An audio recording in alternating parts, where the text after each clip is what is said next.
బుద్ధిమంతుడు, కష్టపడి చేస్తున్నాడు, ఏ అలవాట్లు లేవు, తీసుకోండి అని చెప్పి వెంటనే 1 వీక్లో అమ్మేసేసి డబ్బులు ఇచ్చారు. ఆ డబ్బులు తీసుకొని అలా విజయవాడ ప్రయాణం అలా విజయవాడలో దాన్ని నా 15 పైసలు వాటా ఒరిజినల్గా అనుకున్నదల్లా ఈ షేర్ కూడా కొనేటప్పటికి 50 పైసలు అయింది నాకు. ఈక్వల్ పార్ట్నర్, ఇంకో ఆయన నేను ఇద్దరు ఈక్వల్ పార్ట్నర్స్. బట్ బిజినెస్ చేయటం, వర్కింగ్ అంతా నేనే చేసేవాడిని. ఆయనకి అంత నాలెడ్జ్ కూడా ఉండేది కాదు. ఆయన కూడా గ్రాడ్యుయేటే కానీ అంత నాలెడ్జ్ ఉండేది కాదు. అయ్యన్న గారని ఆయన ఉండేవాడు. ఇక అప్పుడు బిజినెస్ చాలా బాగా చేసుకుంటూ వచ్చేవాడిని. ఏంటంటే బిగినింగ్లో వచ్చినప్పటి నుంచి అదే ఆ నాటకం కమిట్ అయ్యి ఉన్నాను వాళ్ళ దగ్గర. ఇంత ప్రాక్టీస్ చేసి ఇది చేశారు, పరిస్థితులకు వెళ్తున్నాము, నువ్వు రాకపోతే ఎట్లా అని చెప్పి అడిగితే అందులో హీరో పాత్ర సరే నేను వెళ్ళేవాడిని. దానికి ఎట్లా అంటే రిహార్సల్ చేయాలి. వాళ్ళందరూ ఉండేదేమో ఏలూరులో ఉంటారు, రిహార్సల్ చేయాలంటే నేను ఉండేదేమో విజయవాడ. అందుకని మళ్ళీ ఈ సంగతి మా చిన్నాన్న గారికి తెలిస్తే ఎక్కడ తిడతారో అని చెప్పి వాళ్ళకి తెలియకుండా షాపు ఆ రోజున 8ంటికి కట్టేయాల్సింది 7ంటికి ఆ పార్ట్నర్కి చెప్పేసి షాప్కి మీరు క్లోజ్ చేసి వెళ్ళిపోండి అని చెప్పి బస్సులో ఏలూరు వెళ్ళి ఏలూరులో రిహార్సల్స్ వేసి మళ్ళీ ఎర్లీ మార్నింగ్ 3ంటికి అప్పుడు పూర్తి చేసేవారు. 3 దాకా చేసి 3ంటికి బయలుదేరి మళ్ళీ వచ్చేసి మళ్ళీ నెక్స్ట్ డే 9 o'clockకి షాప్కి వెళ్ళిపోయాను. అలా కొన్నాళ్ళు చేశాను. తర్వాత నాటకాల మీద ఒక ఇంట్రెస్ట్ కలగటం, తర్వాత నేను పార్ట్నర్ని అయిపోయిన తర్వాత నేను కూడా నాటకాలు వేయటం ఇవన్నీ జరిగాయి. సార్, మీకు నాటకాలని ఎలా నటించాలి, ఎలా చూడాలి, ఎలా మాట్లాడాలి, అలాగే ఎదుటి కాంబినేషన్ పాత్రలతో ఎలా ప్రవర్తించాలి, ఇవన్నీ మీకు ఎవరైనా గురువులు ఎవరు ఉన్నారా నాటక రంగంలో? అదే ఒరిజినల్గా చెప్పాలంటే ముందు గురువులు ఏంటంటే మేము ఒక నాటకం చెవ్ అని తమిళ్లో ఒక రైటరు, పొలిటీషియన్ ఆయన ఉన్నాడు. ఆయన నాటకాలు చెవు నాటకాలు అని అంటే బ్రహ్మాండమైన ఫేమస్. అక్కడ చాలా 1 yearలో 100 ప్రదర్శన చేయటం అట్లాంటివి కూడా చేశాడు ఆయన. ఆయన వేసిన నాటకాలని మండలికి సత్యాన్ని గారని క్రాంప్టన్స్ కంపెనీలో పెద్ద సీనియర్ ఇంజనీర్ ఆయనకి నాటకాలు అంటే ఇష్టం. ఆయన వాళ్ళ ఆవిడకి తమిళ్ బాగా తెలుసు, ఆవిడ ట్రాన్స్లేట్ చేసి మాకు ఇచ్చేది. మేము పర్మిషన్ తీసుకొని ఆ నాటకాలు మేము వేసేవాళ్ళం. ఆ వేసే టైంలో అందులో కూడా హీరో క్యారెక్టర్ నాదే, కృష్ణుడు క్యారెక్టర్ అంటే కలియుగ కృష్ణుడు మానవావతారంలో వచ్చిన దాని క్యారెక్టర్ అది. దాంట్లో ఆల్ ఇండియా రేడియో నుంచి 2 ఆర్టిస్టులు తీసుకున్నాం, నండూరు సుబ్బారావు గారు, సి రామ్మోహన్ రావు గారు అని వాళ్ళిద్దరిని. ఆ సి రామ్మోహన్ రావు గారు అన్న ఆయన నాకు డైలాగ్ ఎలా చెప్పాలి, ఎక్కడ వదలాలి, ఎక్కడ లాగాలి, ఎక్కడ ఒత్తు చేయాలి, ఇవన్నీ వాళ్ళు రేడియో వాళ్ళు బాగా ఇది.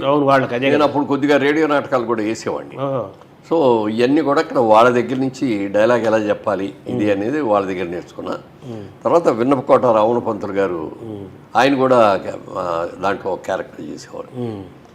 ఆయన మాకందరికీ మేకప్లు వేయటం కానీ, ఆయనకున్న అనుభవంతో కొన్ని సలహాలు ఇవ్వటం కానీ అవన్నీ చేసేవారు. అలా నాటకాలు వేసుకుంటూ వచ్చిన తర్వాత సినిమా ఆఫర్లు రావడం మొదలుపెట్టి అప్పటికేం బిజినెస్ చాలా సక్సెస్ఫుల్గా బ్రహ్మాండంగా జరుగుతుంది. నేను చెప్పేశాను, నేను బిజినెస్ మ్యాన్ అవ్వాలనుకున్నా, అయిపోయాను, బిజినెస్ చాలా బాగుంది, ఇప్పుడు దీని వదిలి నేను రాను, నాకు వద్దంటే వద్దాను. సినిమాలు వద్దన్నారా? తర్వాత సోమన్ బాబు గారు ఒకసారి ఏదో షూటింగ్కి అక్కడికి వచ్చారు విజయవాడ. ఆయనకి నాకు కామన్ ఫ్రెండ్ ఉండేవాడు విజయవాడ. అతను అంతకుముందు సినిమాల్లో వేషాలు ట్రై చేసి సక్సెస్ కాలేదు, వచ్చేసాడు విజయవాడ. అతను సోమన్ బాబు గారు వచ్చారు అని తెలియగానే, నేను రాజబాబు నా పేరు, రాజబాబు గారు సోమన్ బాబు గారు వచ్చారు, హోటల్లో ఉన్నారు, నాకు బాగా మంచి ఫ్రెండ్, నేను వెళ్తున్నాను ఆయనతో మాట్లాడటానికి, మీరు కూడా వస్తారా అన్నాడు. నేను వస్తే బాగోదేమో కదా అన్న. లేదు నాకు బాగా ఫ్రెండ్ రండి అన్నాడు. సరే వెళ్ళి చూద్దాం, సోమన్ బాబు గారిని చూడటం కదా, సినిమా యాక్షన్ చూడాలని ఉంటుంది కదా. వెళ్ళాం కూర్చున్నాం, మర్యాదగా పిలిచాడు, కూర్చోబెట్టాడు, ఏదో కాఫీలు అవి ఇచ్చాడు. నా ఇంకా చూస్తున్నాడు. ఏంటి సార్ అన్న. ఏం లేదు, మీరు ఏం చేస్తున్నారు ఏంటి అంటే, ఇట్లా బిజినెస్ మ్యాన్ అండి, బిజినెస్ చేస్తానండి. బాగుందండి, సినిమాల్లో పనికి వస్తారండి, వై డి ట్రై అన్నాడు. నాకు ఆఫర్స్ వచ్చిన మాట కూడా వాస్తవం అండి. నా ఫ్రెండ్స్ కూడా చాలా మంది ఉన్నారు. క్రాంతి కుమార్ గారు నాకు క్లోజ్ ఫ్రెండ్, క్లాస్మేట్స్ మేము. కృష్ణ గారు, క్రాంతి కుమార్ గారు, తర్వాత విజేంద్ర ప్రసాద్ గారు, రాజమౌళి గారు ఫాదర్, సిఆర్రెడ్డి కాలేజీలో స్టూడెంట్స్ మేము అందరం. వాళ్ళందరూ కూడా పిలిచారండి, పిలిచినా కూడా వెళ్ళలేదండి అని. లేదు మీరు పనికి వస్తారు, మీ ఫేస్ సూటబుల్గా ఉంటుంది, వీలైతే ట్రై చేయండి అన్నాడు. ఆ ట్రై అన్నది అనుకోకుండా క్రాంతి కుమార్ గారు వాళ్ళు ఒకసారి తీసుకొని వెళ్ళి బలవంతంగా ఫోటోలు తీయించారు వాళ్ళ ఆఫీస్లో. మేకప్ వేసి ఫోటోలు తీయించారు, మేకప్ టెస్ట్. ఆ ఫోటోలు అనుకోకుండా పోలీసులు గారు చూశారు. ఆయన చూసి వెంటనే నేను ఎక్కడున్నాడో పిలిపించున్నాను. అంటే నేను తీసుకెళ్ళారు, వాళ్ళ దగ్గర ఉండి తీసుకెళ్తే ఇట్లా మేము సినిమా హీరో సెలెక్ట్ అయిపోయాడు, మాకు విలన్ దొరకలేదు, విలన్ కోసం చూస్తున్నాము, ఇంతలో మీరు వచ్చారు, మీరు విలన్ కంటే కూడా హీరోగా అయితే బాగుంటుందని అనుకున్నాం. తాత్యాన రామారావు గారు, పూర్ణచంద్రరావు గారు, తర్వాత కెమెరామెన్ వీళ్ళందరూ ఉన్నారన్నమాట. తాత్యాన దర్శకుడు దానికి దర్శకుడు ఆయన కాదు, బట్ ఆ కంపెనీలో చాలా సినిమాలు చేశాడు ఆయన, పెద్ద సినిమాలు.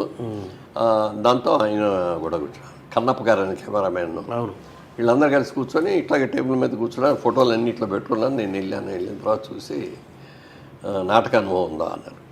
ఉందండి అన్న. ఏమేమి నాటకాలు వేసామంటే పలానా మా సినిమాలో హీరో వేషం, మరి మొట్టమొదటి విలన్ కోసం అని చూస్తా అంటే మీరు వచ్చారు కాబట్టి హీరో అయితే బాగుంటుందని అనుకుంటున్నాం, మీరు హీరోగా వేస్తారా అన్న. అవునన్నాను కాదు లేదు అన్న. అనగానే వెంటనే బయలుదేరిపోవాలి లొకేషన్కి. కర్ణాటకలో కూర్గు స్టేట్లో, కూర్గు డిస్ట్రిక్ట్లో వెర్కరా అని ఉంది, అక్కడ షూటింగ్ రేపే బయలుదేరి వెళ్ళాలి. సార్ ఇప్పుడంటే నాకు కుదరదు సార్, అది ఇప్పుడు జనవరి ఫిబ్రవరి ఆఖరిలో అనమాట. మార్చి నెలలో మాకు మిగిలిన 11 నెలలు ఎంత బిజినెస్ ఉంటుందో, మార్చి నెలలో ఫైనాన్స్ రన్నింగ్లో మాకు అంత బిజినెస్ ఉంటుందండి. గవర్నమెంట్ దగ్గర నుంచి వచ్చే ఫండ్స్ ఇవన్నీ స్కీమ్స్ ఇవన్నీ వస్తాయి, నేను ఏప్రిల్ నుంచి అయితే రాగలండి. ఏప్రిల్ కుదరదు, మీకు ఒక రోజు టైం ఇస్తాను, వాళ్ళ బయలుదేరి విజయవాడ వెళ్ళండి, ఈ పనులు చూసుకొని తిరిగి రండి, రేపు రాత్రికే బయలుదేరి ఎల్లుండి కుదిరి ఇక్కడ ఉంటారు అని చెప్పారు. గిరిబాబుని కూడా అక్కడే పరిచయం చేసి గిరిబాబుని అడిగారు, మరి గిరిబాబు గారు మీరు నిన్నటిదాకా హీరో అనుకున్నాం, మిమ్మల్ని విలన్ కోసం వెతికాము, ఈయన వచ్చేటప్పటికి ఈయన బాగున్నాడు, ఈయన హీరో అయితే బాగుంటుంది అనుకున్నాం, మీకు అభ్యంతరం అయితే విలన్ వేయగలరా. యాక్చువల్గా ఆయన హీరో అనుకున్నారు, మిమ్మల్ని విలన్ అనుకున్నారు, రివర్స్ అయిపోయింది. విలన్ అని అనుకోలే, విలన్ కోసం చూశారు. నన్ను చూసిన తర్వాత ఈయన విలన్ కంటే కూడా హీరోకి బాగుంటాడు అయిన తర్వాత గిరిబాబుని అడిగితే నాకే అభ్యంతరం లేదండి ఏదని చేస్తాను. అలా జగమేమాయ స్టార్ట్ అయింది.